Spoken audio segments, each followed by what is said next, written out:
கர்த்தர் உன்னை திரும்பவும் தேடி வருகிறார் என்ற தலைப்பில் நாம் அதிகமாய் தியானித்து வருகிறோம். இன்று கர்த்தருடைய வார்த்தை தியானிப்போம். அவர் நம்மை சுமக்கிற தேவன், நம்மோடு கூட இருந்து எப்படி இஸ்ரேல் மக்களை காத்தது போல நம்மையும் ஒவ்வொரு நாளும் அவர் கூட இருந்து நம்மளை காக்கிறவர். அவருடைய வார்த்தையை நாம் கேட்கும் பொழுது அவருடைய வார்த்தையை நம்மை சுமந்து செல்கிறது. அந்த அளவுக்கு நம்முடைய தேவன் நமக்குள்ளே இருந்து ஒவ்வொரு நாளும் நம்மளை தேடி வந்து வார்த்தைகளை கொண்டு நம்மளை வழிநடத்துகிறார். அவருடைய வார்த்தையை ஒரு நாளும் விட்டுவிடாமல் தினமும் தியானியுங்கள். இன்று அவருடைய வார்த்தைக்கு நேராக போகும். ஒரு மனிதன் தன் பிள்ளையை சுமந்து கொண்டு போவது போல பாருங்க, இந்த உலகத்தில் தன் பிள்ளைய சுமக்கிறான்.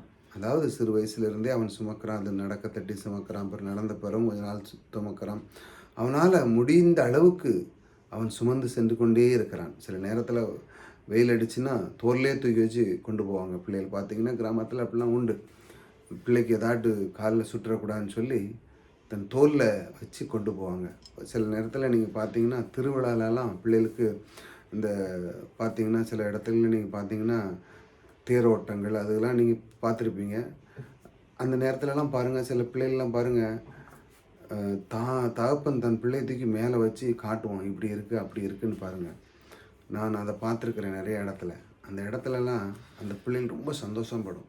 தகப்பன் மேலே நின்று பார்க்கும் பொழுது, எனக்கு டேடி எப்படி தெரியுது, எப்பா எனக்கு அது தெரியுது இது தெரியுது அப்படின்னு சொல்லி அந்த பிள்ளைகளுடைய உள்ளத்தில் ஒரு மகிழ்ச்சி அந்த தகப்பன் கொடுக்குறார் பாருங்கள். அந்த அளவுக்கு ஒரு தகப்பன் கொடுக்குறார் பிள்ளைகள் மேலே ஒரு அன்பு வைத்து. ஆனால் நம் தேவன் பாருங்கள், இந்த அதை விடையும் மேலான ஒரு அதை செய்கிறார் பாருங்கள். உங்கள் தேவனாகிய கர்த்தர் உங்களை சுமந்து கொண்டு வந்ததை கண்டீர்களே. அதாவது தேவன் பாருங்கள், அந்த இஸ்ரேல் மக்கள் அடிமைத்தனத்தில் இருந்து அவர்களை அதிலிருந்து விடுதலையாக்கி கொண்டு வந்து அவர்களுக்கு எல்லாத்தையுமே எல்லாவித சுகத்தையும் அவர் கொடுத்தார் சுமந்து கொண்டு. எதிலுமே அவர்கள் குறைவில்லை பாருங்கள்.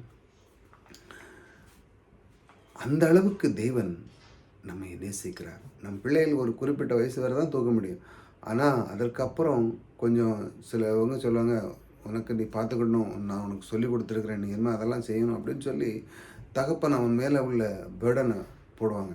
நீ பண்ணும், அப்படி செய் இப்படி செய்யணும். ஆனால் நம் தேவன் பாருங்கள், ஒவ்வொரு நாளும் நம்மளை தேடி வந்து அவர் சுமக்கிற அந்த விதத்தை பாருங்கள். அவர் வார்த்தை கொண்டு அவர் உங்களை சுமந்து செல்கிறது போல. அதாவது நீங்கள் கஷ்டமே படாண்டாம், எப்பொழுதும் சந்தோஷத்தையும் சமாதானத்தையும் மகிழ்ச்சியும் உற்சாக உள்ளத்தையும் நோயின்றி வாழ எல்லாத்தையும் தேவன் இந்த உலகத்தில் அற்புதமான தேவனுடைய வார்த்தை பிரமாணத்தை வைத்திருக்கிறார்.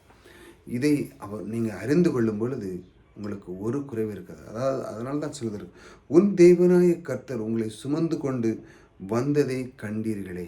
அப்படித்தானே வாழ்க்கையில் பாருங்கள், நம்ம எத்தனையோ விதமான சூழ்நிலைகளில் பாருங்கள் கஷ்டத்தில் இருந்திருப்போம்.